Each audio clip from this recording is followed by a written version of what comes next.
Вы смотрите программу «Актуальное интервью», в студии Петр Васильев. Здравствуйте. В физико-техническом институте СВФУ можно получить различные технические специальности. Одна из них – кафедра радиофизики и электронных систем.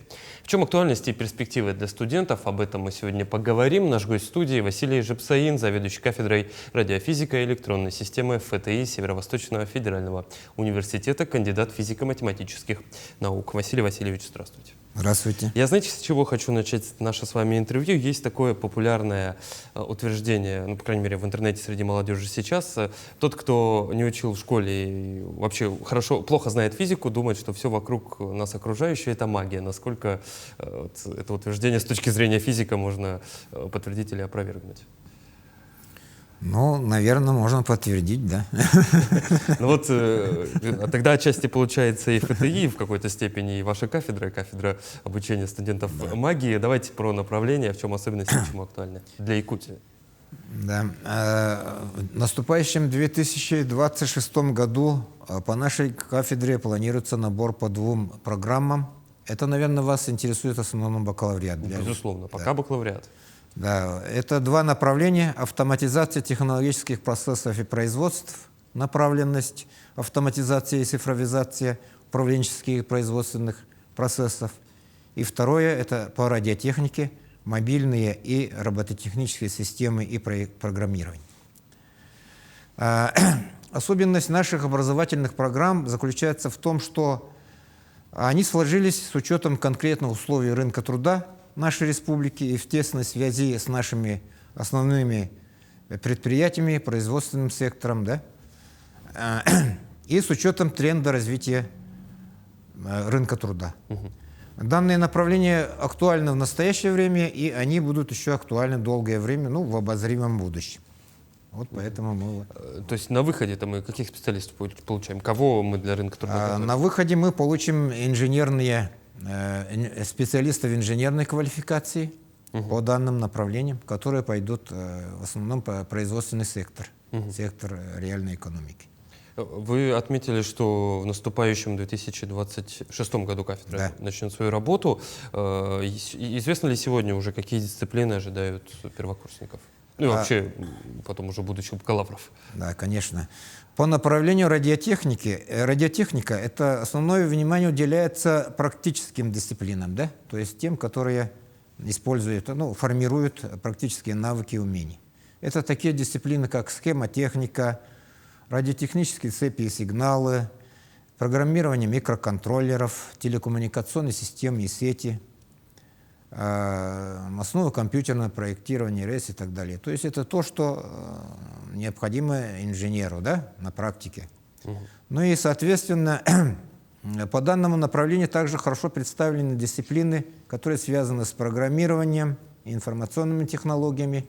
Это программирование на языках высокого уровня, технологии разработки программного обеспечения, основа разработки мобильных приложений.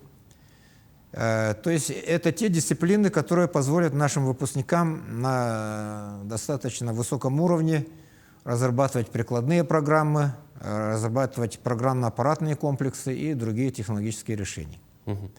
По направлению автоматизации технологических процессов и производств дисциплинарный пакет составлен таким образом, чтобы не только готовить специалистов для нашей производственной сферы, но и для всех предприятий, где применяется автоматизированная система. Но и с учетом современных трендов это, в принципе, везде, да? Дисциплины там следующие. Ну, основные — это теория автоматического управления, система автоматизированного проектирования, механотроника, программное обеспечение автоматизированных систем управления, автоматизация технологических процессов и другие. Также здесь хорошо представлены дисциплины, связанные с программированием также. Ну, то же самое программирование на языках высокого уровня, базы данных, технологии разработки прикладного программного обеспечения и другие. Я понимаю, Василий Васильевич, что для тех, кто вот хочет сегодня уже связать свою жизнь и свою учебу с вашей кафедрой, надо было начинать готовиться к ней еще вчера.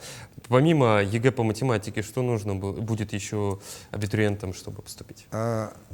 Значит, по действующим правилам, да, выпускники средних образовательных школ, они поступают, значит, по 3 дисциплинам, по 3 предметам экзамены учитываются ЕГЭ. Это по русскому языку, по математике и по выбору либо физика, либо информатика. Но эти правила будут изменены в 2026 году. Эти правила, ну, изменения касаются 2 моментов. Первое – это номенклатура предметов. Вот по радиотехнике физика станет обязательным. И не только по радиотехнике, там где-то 25 направлений технических туда включены, да, касается их.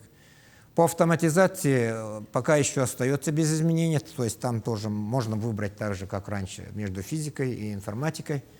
Так, это вот касается состава. И второе изменение – это по минимальным баллам. Минимальные баллы будут повышены. По математике это с 39 до 40, по физике с 39 до 41 и по информатике с 44 до 46. По русскому языку изменений не ожидается. Ну, базовый экзамен. Василий Васильевич, мне, знаете, что стало интересно? Заведующий кафедрой вы радиофизика электронной системы, самой физикой как наукой вы увлекаетесь, насколько понимаю, ну, давно, если вы сегодня, собственно, уже завкафедрой. Вот чем вас эта наука заинтересовала? И вот лично для меня физика — темный лес. Я понимаю, что все вокруг нас — это физика и химия. Вот чем вас привлекла? Ну, потому что все в природе можно объяснить с физической точки зрения, да? Это связано с окружающей природой, непосредственно с бытом нашим, то, что мы наблюдаем. Вот в детстве, когда играли, мы тоже, наверное, применяли какие-то законы физики и так далее. Это все меня с детства интересовало, поэтому я и стал, вот, когда, ну, Поклонников физики. Я просто к чему спрашиваю, потому что здесь в таких дисциплинах я считаю, что крайне важна роль наставников, которым вы, я думаю, являетесь для, собственно, своих студентов. И здесь большой акцент на то, как увлечь и школьника, и студента именно такой непростой, но очень важной наукой. К слову, о работе ФТИ. Знаю, что занимаетесь активно научными исследованиями. Расскажите о работе, которая ведется в этом направлении. Может, что-то удалось открыть интересного с физической точки зрения в нашей республике? Научная деятельность в нашем институте ведется всегда, и студенты принимают в нем самую такую активную часть. На нашей кафедре, в частности, есть кружок, научный кружок. Также в составе нашей кафедры работает успешно учебно-научно-технологическая лаборатория графеновой технологии, где молодые вчерашние школьники, студенты, конечно же, ряд наших молодых сотрудников подготовили и защитили кандидатские диссертации. Также наши выпускники создали дизайн-центр электроники «Север», где они изучают проблемы создания новых материалов для микросхем. Ну и, значит, такая же научная деятельность активная ведется не только на нашей кафедре, но и во всех кафедрах нашего института. В частности, вот также выпускники ФТИ, значит, создали лабораторию молодежную, называется радиационные технологии, которая исследует проблемы медицинской физики. Ну, тоже новое направление в науке, интересное направление. И везде студенты принимают участие. В последнее время очень много же говорят научное сообщество о физике холода, о том, как нам сейчас современные полимеры перестраивать и изобретать там, где, собственно, холоднее всего. Вот мы в этом направлении что-то как-то исследуем, помимо графена. Но именно по этому направлению по нашей кафедре нет. Но есть у нас более-менее смежные вопросы. Да, конечно же, мы интересуемся, исследуем. Например, изменения, значит, климатические изменения, как у нас сказываются на строении ландшафтов, то есть термокарствие, разрушение, деградацию изучаем на основе нейросетевых технологий. То есть такая работа также ведется. То есть где нужно, где интересно применять физику, мы везде стараемся участвовать. Применять. Я предлагаю в заключение, Василий Васильевич, поговорить о приятном, где работают ваши выпускники и, собственно, самый, наверное, интересующий всех вопрос, какая зарплата? Да. Достойная.